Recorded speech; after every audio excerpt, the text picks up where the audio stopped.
Kasunod ng pag-ataking iyon ng US at ng Israel sa Iran, nag-counterattack naman ng Iran sa mga US facilities sa Middle East. Nagbubuo tayo ng mga treaty relationships sa iba pang at mas marami pang mga bansa. But kumbaga, ang taas ng stakes for all countries in the world, kasama tayo. Kaya ang urgent call din ay bumalik sa negosasyon. Urgent call, tigil putukan sa gerang yan, bumalik sa negosasyon, at pilit na pagkasunduan yung mga issue. Ontiveros, ano ang ginatsa sulis mo nga panawagan sa maaw grabe si Ontiveros ka ilusyonada. Ano ang gitira mo Ontiveros binatsing iloy albatros? Panawagan ang gagagaga nga kupunggo doon nga may sulalog. Meron ka dito sang kwan ho, sumpa sa mukha mo. May bulutong tubig sa mukha mo. Nagapanawagan ako. Sabi sang isa man ka utro man nga laylani, bonita, sisa. Nagpanawagan daw sa Middle East. Sa Iran dyan, kaglahat sa Middle East, tigilan na ang mga putukan, yung diputa, sinuka. Si Cleopatra, ano ang papel mo sa show, ay kapapil, bisan extra, uy, Ontiveros nga lang. Tigilan na yan.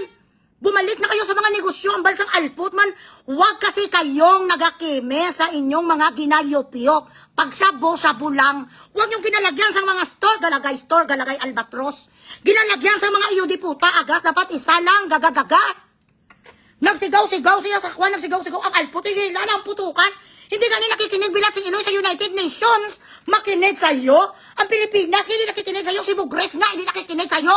Tapos makinig sa'yo mga Supreme Leader. Sino ka ba? Ontiveros, sampalin mo mukha mo ganito, gising. Ontiveros, Risa, gising, na ikaw, you are a nobody. Hindi nga nakikinig sa'yo si Bugres, ang bilat si Iloy, makinig sa'yo ang mga hari. Ayala.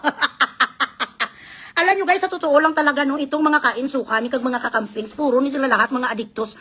Ang totoo nga dapat nga ginatukang kagana riding in tandem sila.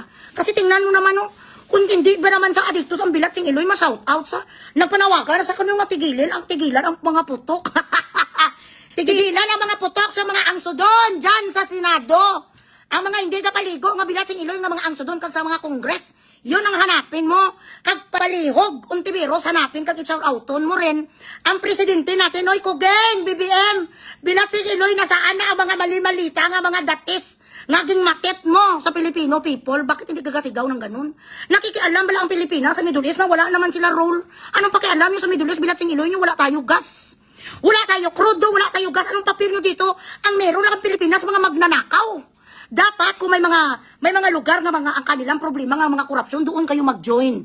Mga korap nga mga Vietnam, Cambodia, mga ganun. Pero dito sa mga high-end, na mga may-ari, na mga 75% of the world's allocation for crude oil, for gas, for uranium, huwag kayong mag-ano, istariray, Ontiveros. Ang Pilipinas, bilat sing Iloy, ang meron lang tayo lamok. Lamok nga may animet. Yan si si Alput nga si Magno. Nag-join sila sa mga crude oil nga mga usapan. Nag-join sa mga usapan nga mga kuwan bala nga mga pang yayamanin. Hindi pwedeng Pilipinas sa yayamanin, tayo ay dulor. Wala nga tayo chicha bilat sing Iloy. Wala nga kayo dito binigay sa amin palalulo kahit bitit kag salumpas. Pang-apat na araw ngayon no, press release sa mga palaitot nga mga gago. Ang lahat ng mga Pilipino ngayon ay binigyan na natin ng mga assistance ang mga nasa Middle East. Nagbigay na tayo doon ng mga tulong at sila ay pinapunta na sa bomb shelter. Yuta! Bisan ba bulgam wala? Ma-shelter ka? Anong shelter? Bomb shelter kahit babulgam, chiclet, wala. Gago, BBM.